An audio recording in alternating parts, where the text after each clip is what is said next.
15 noyabr 2025-ci il. Doğma kəndimizə gedirik. Payız vaxtıdır. Çox gözəl hisslərdir.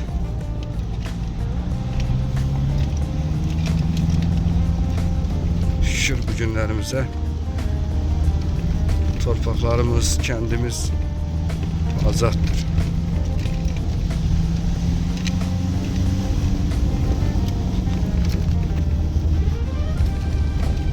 Kosalar kəndi Qarabağın, Xocalının ən gözəl, ən füsunkar kəndlərindən biridir.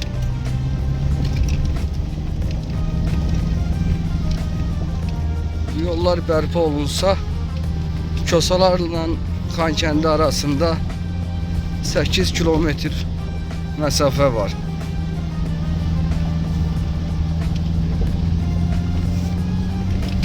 Sadəcə yollar 30 ildən çoxdur ki, belə bərbad vəziyyətdədir. İnşallah düzələr, kəndimizin yolları da, kəndimiz də abadlaşar.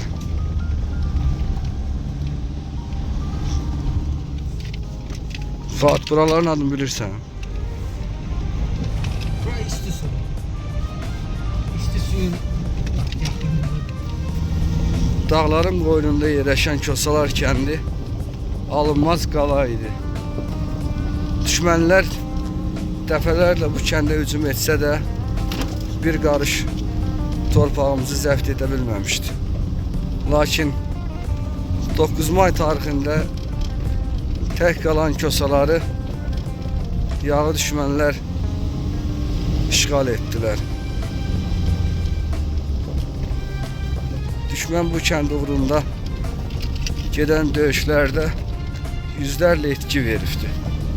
Matəm salınıb düşmənin ocağına. Çox gözəl təbiəti var. Sıx meşələri, çayları, dağların qoynunda yerləşir bu kənd. Qırqız dağının ətəyində. Kosalardan tək bir şəkil görməyi o qədər arzulayırdıq ki, heç olmasa bir şəklini görək. Dağılmış olsa da, viran olsa da, ancaq pek görüntülərdə baxa bilirdik. Maraqlı oldu ki, biz pek görüntülərində də baxanda buranı dəqiq görə bilmirdik. Ya peyke düzgün oturulmur şəkillərimiz yola. Kosalar kəndinin girişi çox möhtəşəm bir məqam olduğunu gördük. Kənd olaraq belə yer, belə təbiət mən deyərdim ki, əvəzlənməz. şükür artıq Kosalarda Azərbaycan bayrağı qürurla dalğalanır. Allah şəhidlərimizə rəhmət eləsin. Şəhidlərimizin Allah şəhidlərimizə rəhmət eləsin. Amin, amin. Onların qanı canı bahasına biz torpaqlarımızı azad edək. Bura gəlmişkən bir evimizə dəyək görək vəziyyət. Dəyək, bu yolun qarşıda yolun sol tərəfində olmalıdır, eləmi evimiz? Yarı dağda artıq görünür. Biraz hava bulutluqdur da, ona görə görüş məsafəsi 1000 metr, 1500 metrdir. Mənim kənddən çıxanda 5 yaşım var idi. Sənin də 9 yaşın olubdu. Düzü mən çox hatırlamıram, amma mən 86-cı il təvəllüdəm. 10 yaşım olub. Sənin yadında, mənim yadımdan da qalanlardan çox qalıbdı, yəqin ki deyəndə elədir. İlk dəfə gələndə kəndimizi sən daha yaxşı tanıdın, evimizin yerin sən yaxşı tanıdın. Mən həmişə deyirdim, Kosalarda son nəsildən 82-83'lerin daha çox yaddaşında qaldığını güman edirdim. Hətta bu insanların özlərinə də bağlı bir şeydir. Elə insanlar var yaddaşlarında bu müəyyən gördükləri yeri çox vaxt olsa saxlaya bilmirlər.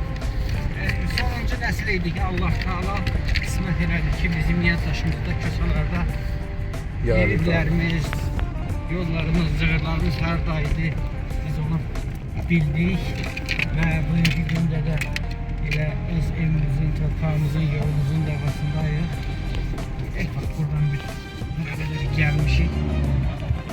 Evimizin Evimizin yaxınlığındayıq. yaxınlığındayıq. Meşə basıb buraları, yaşayış olmuyor. O qızıl qayadır görünən elə. Meşə də bizimdir, qayası da bizimdir, torpağı da. Bütün torpaq da bizimdir. Azərbaycan xalqının. Qardaşım, bacım oğlu Samir, bir də oğlum Zəfərlə birgə Bizə maraqlı evimizə tərəf gedirik. meyvələrdən aldım. Bu yemişandır. Zəfər. Bundan ye. Yemişan Çox gözəl dadlı xeyirli bir bitkidir. Həm bitki. çayın dəmləri, həm özün yeri. Bura Kösalardır. Kösalar kəndinin lap aşağısı girişidir. Dərədə, Qızılqayanın altında bizim evin olduğu yerdir. qızıl qaya qabaqdadır, düzdürmü? Buradan da yuxarı nahiyəyə, Başkənd deyilən hissəyə yol gedirdi. Fatih, səhv eləmirəm, sözünü kəsirəm. Bura atamla gəlmişdik. Deyirdi ki, buralarda Sərdargilin evi buralardaydı. Bax bu hissədəydi. Hə. Qonşumuz olubdu. Onların da evlərinin barları qalıbdı. Hə. Yəni təbii ki, Kösalarda bütün evləri viran ediblər, yerlə yeksən ediblər. Amma Salamat ev yox. bir neçə ev daşdan, təbii daşdan tikildiyinə görə onların demək korpusları yerindədir. Bax bu yerində görürsünüz, tam çözülmüşdür. Yadına gəlmir o kimin evi olar, bax bu çəkdiyim. Bizim qonşumuz rəhmətli Bulut dayının evidir. Hə, Allah rəhmət eləsin. Bu arada Bulut dayının nəvəsi Əlzamin Ramazanlı da atası bax bu yerdə yaşayırdı. Bu 2-ci Qarabağ müharibəsində şahid oldu. Allah rəhmət eləsin. Arzu oydu ki, özü gəlib bayrağı saçsın Kösalara. Mən danışıram, tüklərim biz oldu. Evet. O səhv eləmirəmsə, məcburi köçkünlük dövründən sonra da olmuşdu. Bəli, Bərdə şəhərində. Bizim atası bizim qonşumuz idi. Atası, babası, bu onların evləridir. 150 metr sonra indi bizim evdir. Daha doğrusu Bərdənin Şirvanlı kəndində anadan olubdu. Evin tək oğlu idi. Bir an maraqlı məsələ danışırsam, bizim evimizin pəncərəsindən 92-ci ildə tam dövrə qədər də o bir taya baxırıq, bu yəli meşəsinin aşağı ətəkləridir. Yəli taydır. Yaylı Amma da. yəli meşəsinin lap başı deyil də, bu aşağıdır. Evet.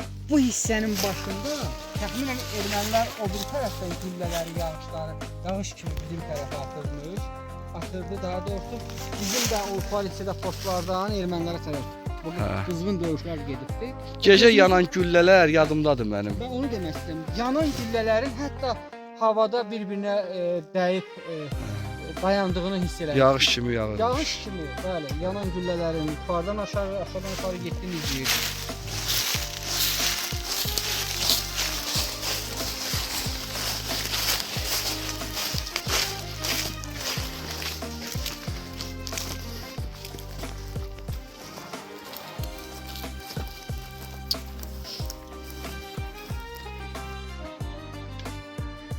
Səfər, gör evinə günə düşübdü. Vaxtilə burada yaşayış olubdu. İşığı yanıbdı, ocağı yanıbdı, qalanıbdı. Bəli, həyətində uşaqlar oynayıbdı. Bir böyük cəmaət el olub burada, Zəfər. Allah erməniyə lənət eləsin. Səndən balacaydım, bax mən. Doğma kəndimdən dərgin düşmüşəm. Məqamlara deyim. Deməli, atam 18 yaşlarında, bax bu da bir kiçik bir çaydır. Bu da hamısı birləşir, Yələtay meşəsinin yaxası ilə gələn çaya birləşir. Hansı ki, Xan kəndinə gedir, çay birləşir axırı. Buradan da kiçik bir nazik çay dərə gedir. İndi axmır deyəsən. İndi çox nazik halda axır, qabaqda baxarıq. Əsas burada maraqlı məqam nədir? Qoz ağaclarını görürsüz aşağıda. Hə. Bax, bir neçəsini mən Dərədə qoz ağacları var. 18 yaşlarında o Qızıl Qayanın baş hissəsindən Qızıl Qaya. aşağı hissəsinə qədər təxminən bir 3-4 kilometr məsafədə, təxminən araları 30-40 metr, 10 metr, 5 metr məsafələrdə qoz ağacları əkib və bu çay boyunda nə qədər əkilmiş qoz ağacları varsa, demək Atam deyirdi ki, onun əməli idi, onun əməyi idi. Və bu çayda da həm bizim ağaların yeri deyilən çəpərimiz Qabaqda. var, həm Bütdülüyün düzü deyilən çəpərimiz var. Sən indi apardın, səni getdin. Getmişik, hə. Qoz ağacları hal-hazırda yerində. Fuad, atam deyirdi ki, o ağacları gedib Şəkidən gətirmişəm, o ağacların Ağacların tinkilərini. yox, budadan da, qardan da, o zonadan da.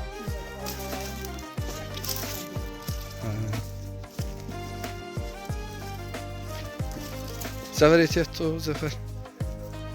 Gözlə gəlirəm, Fuad, gözlə. Bax, inan ki, sənin bax, bu getdiyin yolları mən 5 yaşında, 4 yaşında getmişəm, ay Zəfər. Həyat, talih belə gətirdi. Başımıza bu işlər, bu oyunlar, bu köşkünlük həyatı gəldi.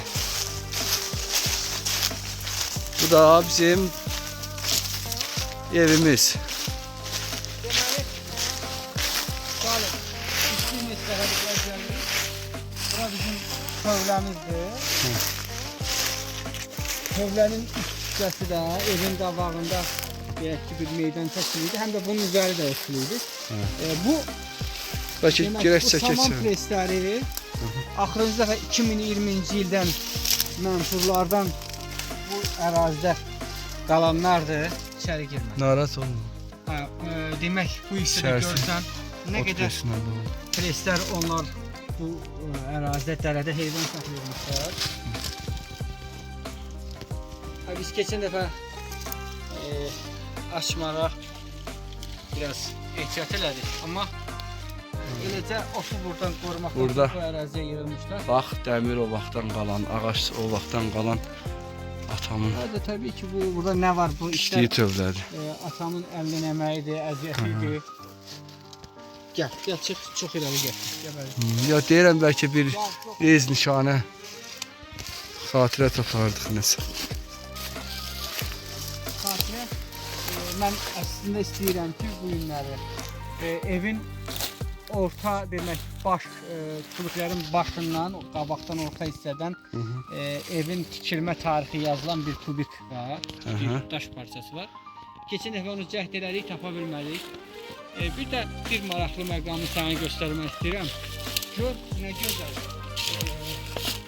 ifadə baxan. Baxırsan, onun əlinin əməyi nə qədər sapsağlam, göy rəngdə çaydaşlarından hörülmüş bir tifardır. Əslində maraqlıdır. Bura gələndə, atamla gələndə Çox ləzzət eləyir. dedi ki, o ağacı da mən əkmişəm. Sökəlmişdi o ağacı, oradan evə baxırdı. Axırıncı dəfə evin yanına çıxa bilmədi. Qismət. Amma bir məsələyə sevinirəm ki, atam dünyasını dəyişməmişdən gəldi, öz evin gördü, öz kəndin gördü. Bu bizə biraz təsəllidir. Bəzi insanlar, bəzi dünyadan keçənlərimiz kösələri görmədən getdi. Öz, daha doğrusu dədə-baba yurtlarını Elədir. Allah onlara da rəhmət eləsin. Ya, amin. Allah hamısına rəhmət eləsin. Bax, burada bir o vaxtdan qalan qaz balonudur. Bir də bu sarı nədirsə maşın qırığıdır deyəsən.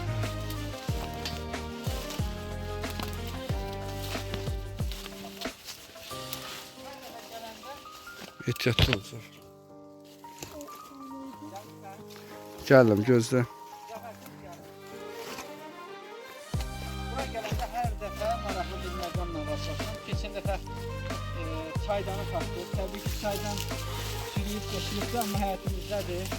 Fuad, hovuzun yanına keçən dəfə gələndə eynəyimi qoymuşam. Gedək onu baxaq görək tapa bildikmi? Gözlə. Səvər, ona ehtiyatlı ol, başımıza vurarsın.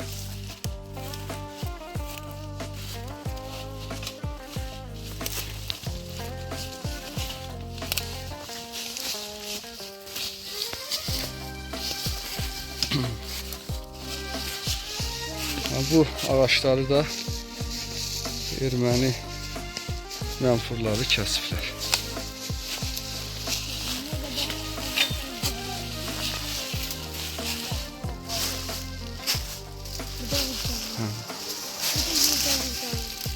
Çotan mı?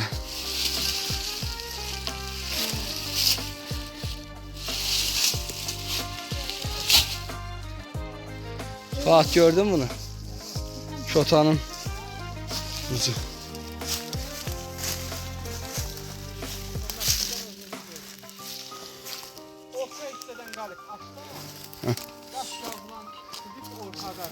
Getmək istəyirsən?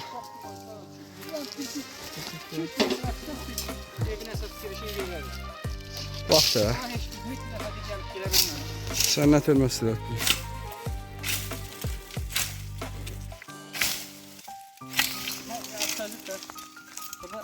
Böyürdən o kollardan burasın. Keçdikcə taftala ya da sən bir ağac qoyaq, ağacın üstündən keç. Mən əslində elə qoydum. Deməli yarpaqlı vaxtı, otlu vaxtı, yay vaxtı gələndə bura heç şəldən girmək olmur. Hə. İndi xeyli öyrəliyə bildik. Heç bu yol da gəlmək olmurdu fa.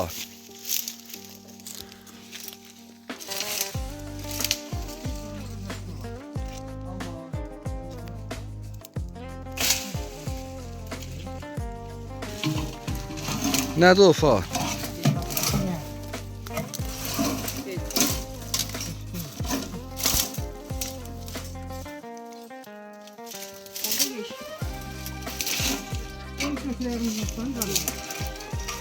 Arkandayım, gözlə götürün.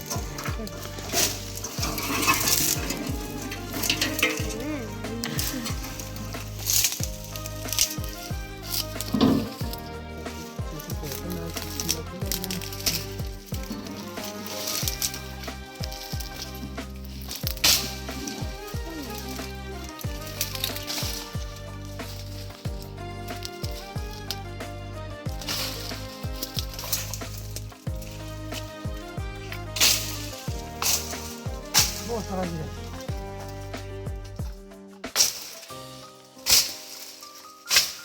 Evi yandırıbdı.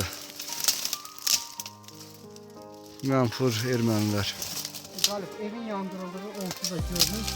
Gəlin mən onu sizə laf yaxından, laf aydın qapının başında yanan saxlanı göstərdim. Biz belə evdən çıxdığımız saatlardan bir neçə saat sonra, yəni kəndə daxil olan ki, bu kəndi yandırıblar ki, bir də geri qayıtmayaq. Qayıtda, qarşımıza tam mənzərə bu olur. Onlar evlərini, kömürümüzü yağmalayandan sonra görürsünüz yaxın gəl.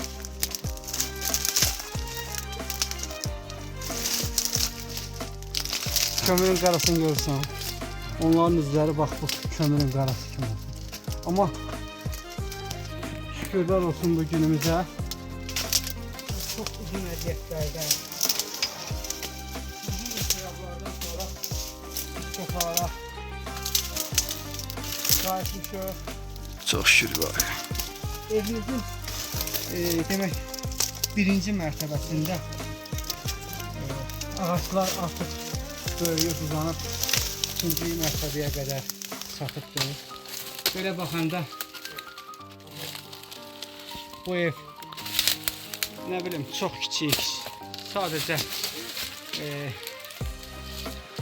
pis vəziyyətdə olduğundan insan narahatlıq keçir, amma bizim evimiz gözəl idi. Bizim evimiz bizim üçün Mənəvi dəyəri dünyalar mənəvi qədərdir. dəyəri, milyonlarla ölçülə bilməz. Görsən qardaş, bütün hər yerdə yanğın var. Bir yerdə durun uşaqlar, mən gəldim sonra sizə götürürəm. Bir yerdə durun. Yanıb üzləri. Bak, bir dənə də qazanımız ortaya çıxdı. Bizimdir, yəni başqa bir yerdən buna heç nə gətirmir. Fuat, bizim evimizin badval hissəsidir, düzdürmü? Şabə nənəyin qazanıdır. Evimiz əslində o tərəf. Bəlkə də xanlı deyəkən önəmi deyildi qaldırmır. Zəfər deyiz, zəfər.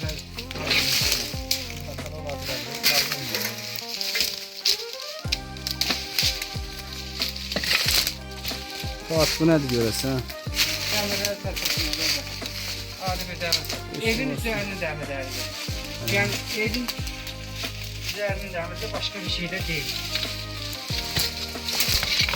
Bu da bojqa demək kəmərdir. Evet. Bakın bojqa düzəldir, palçıq. Yanır üzərinə bax, bax.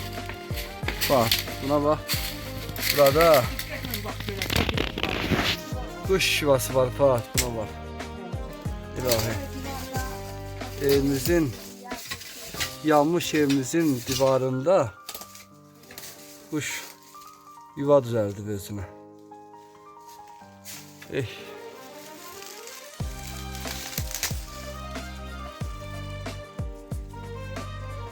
Atam danışırdı ki, anam da atam, bura gel. Bu alt evləri, ümumiyyətlə kənd yerlərində havalandırmaq üçün külfə deyilən şey olur. O bu külfədir, yaxınlaş. O tərəf görünür. Yəni bu evimizin çöl hissəsi görünür birbaşa. Burada biz meyvələri saxlayırdıq. Burada tarlar var idi, hündür. Yəni nə qədər desən, diqqətlə qulaq as. Əmmimin oğlanları burada yaxşı almalar var imiş. Oradan uzun şişe salınmışlar bura. Almanı şişlə batırıb geri çəkilmişlər. Həmişə belə bir əhvalatı danışırdı atamcı. Zəfər, sən nə istəyirsən belə yerə gələndə, düzdür? Uşaqsan, bəlkə də çox şeyin fərqində deyilsən. Babamın zamanında, onların burada yaşadığı günləri, Burada bir el olub, ailə olubdu. bizim uşaqlıq vaxtlarımızda burada keçirdiğimiz vaxtları. Bax, bizim düşmənimiz belə mənfur düşmən olub. Bizi öz doğma evimizdən dərgin salıbdı. Sökərək burada yatmaq istəyərdi. Bəlkə də bizim bu hərəkətlərimiz kiməsə ola bilsin ki, gülməli gəlir, amma bu anı yaşamaq lazımdır. Yəni təkrarən bu qələbədən sonra bu torpaqlara, bu evlərə, bu daşlara üzümüzü sürtüb həsrətimizi çəkdiyimiz məqamları yaşayırıq.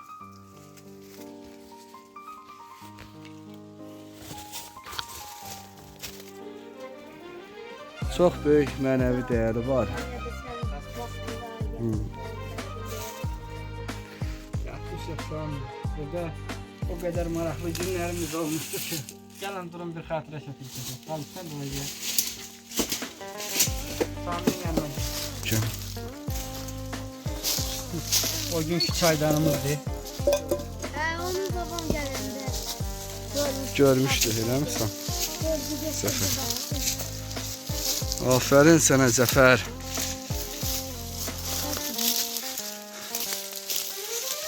Var, burada yıxılarsa ehtiyatlı olun.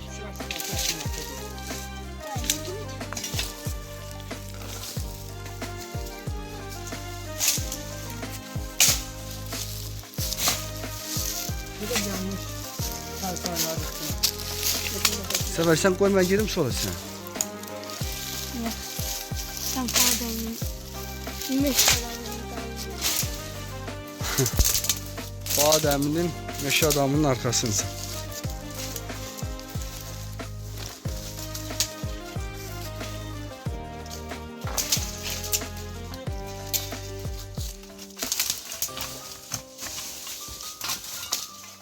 Çox tərif etmə.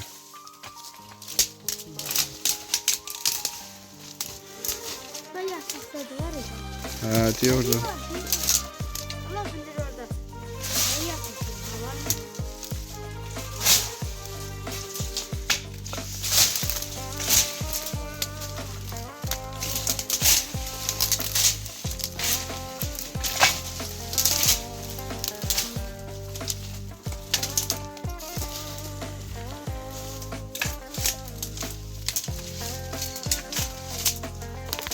Keçəbildin sən.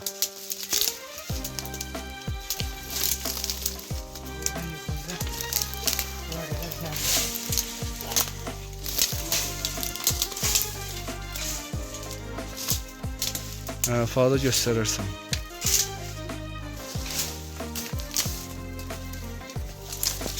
Ama belki de ondan sonra ben şeyin o alt tarafında.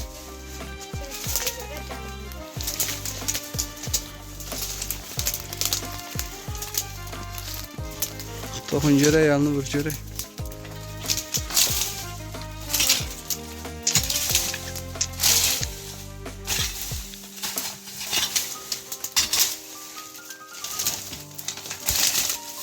Keçən dəfə qardaş, mən göstərmişdim ki, elə çarpaylarımız da yerində qalıb.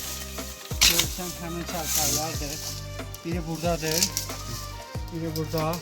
Dəmir çarpaylar, bax, biri də orada yerində. Deməli, 3 çarpayı hal-hazırda evin içində olduğu kimi də qalıbdır. Aşağı hissədə olduğu kimi burada da içərisində ağaçlar. Torpaqdan nə gözəlliyi gəlir Fuad bu torpaqdan. Burada, bura gündüzdür. Bir de ki yazdır. Yaz, nəmişlik. yaz dadı var. Bu bitkilərdən də yaz qoxusu gəlir. Əlimizi bırak ki. Dağıl, çarpayda. Çox çarpılar yatmışıq. Aslında yatmışıq, bunu da nə bilirlər, amma çox maraqlıdır. Ama setkasının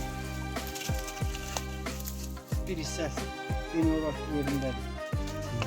Tamamıyla yerindədir, orta hissəsi. Qalıb torpağın altında, o tərəfə də daş Çox gəlib maraqlı bir səviyyə hadisəsindən məlumat verim. Və orta hissəyə baxaq görək tam çürümə baş verib yoxsa yox. Deməli, tam çürümə baş veribdir ortada.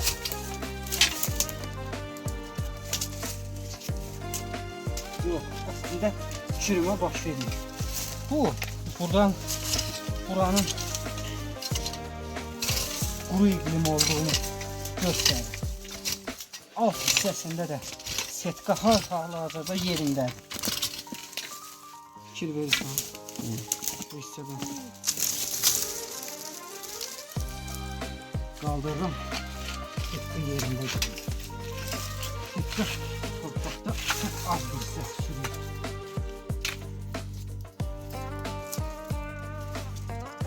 Zarafat değil, üzerinden 30 şey keçir.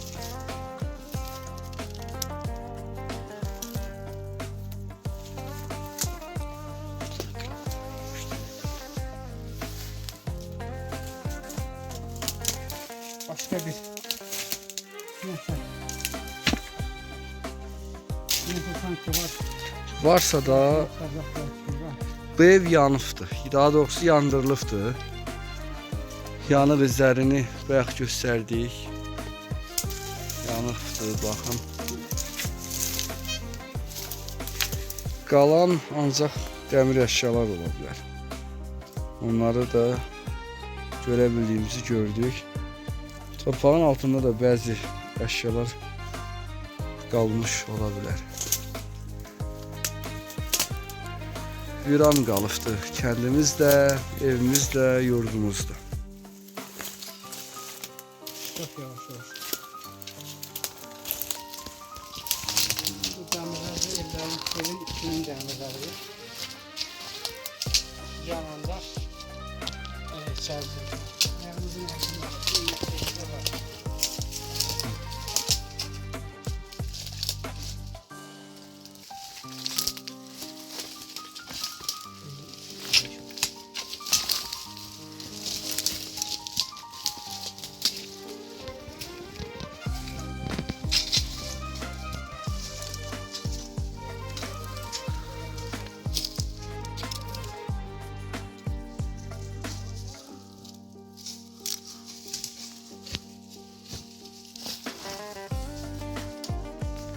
Beləcə.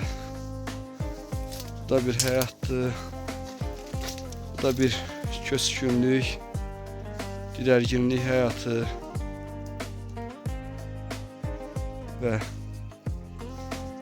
qayıdış həyatı.